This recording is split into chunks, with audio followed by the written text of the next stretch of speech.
ಶಾಲಾ ಮೈದಾನದಲ್ಲಿ ಅಪಾಯಕಾರಿ ಕಾರು ರೇಸಿಂಗ್, ತಡೆಯಲು ಹೋದ ಪೊಲೀಸರ ಮೇಲೆ ಹಲ್ಲೆ, 5 ಬಂಧನ.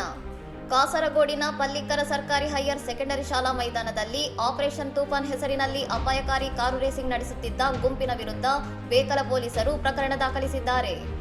ಮಂಗಳವಾರ ಸಂಜೆ ಶಾಲಾ ಮಕ್ಕಳು ಮನೆಗೆ ತೆರಳುತ್ತಿದ್ದ ಸಮಯದಲ್ಲಿ ಈ ಅಕ್ರಮ ರೇಸಿಂಗ್ ನಡೆಯುತ್ತಿದ್ದು, ಇದನ್ನು ತಡೆಯಲು ಹೋದ ಪ್ರೊಬೇಷನರಿ ಎಸ್ಐ ಪ್ರಿನ್ಸ್ ಜಾನ್ ಮತ್ತು ತಂಡದ ಮೇಲೆ ದುಷ್ಕರ್ಮಿಗಳು ಹಲ್ಲೆ ನಡೆಸಿದ್ದಾರೆ.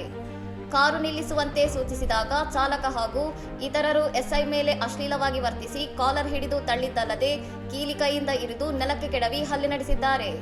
ಹಲ್ಲೆಯನ್ನು ತಡೆಯಲು ಮುಂದಾದ ಸಿಪಿಒಗಳಾದ ಅರ್ಜುನ್ ಮತ್ತು ಕೃಷ್ಣನ್ ಕುಟ್ಟಿ ಮೇಲೂ ಗ್ಯಾಂಗ್ ಹಲ್ಲೆ ನಡೆಸಿದೆ ಎಂದು ಎಫ್ಐಆರ್ನಲ್ಲಿ ದಾಖಲಾಗಿದೆ.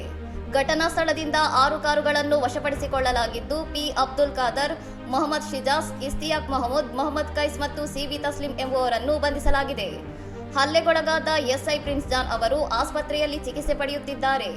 ಕಾನೂನು ಬಾಹಿರ ಚಟುವಟಿಕೆಗಳು ಹಾಗೂ ಸಾರ್ವಜನಿಕರ ಜೀವಕ್ಕೆ ಅಪಾಯ ಉಂಟು ಮಾಡುವವರ ವಿರುದ್ಧ ಕಠಿಣ ಕ್ರಮ ಕೈಗೊಳ್ಳಲಾಗುವುದು ಎಂದು ಪೊಲೀಸರು ತಿಳಿಸಿದ್ದಾರೆ. ಇನ್ನಷ್ಟು ಸುದ್ದಿಗಳಿಗಾಗಿ ನೋಡ್ತಾ ಇರಿ ಸೌರಂ ಟಿವಿ.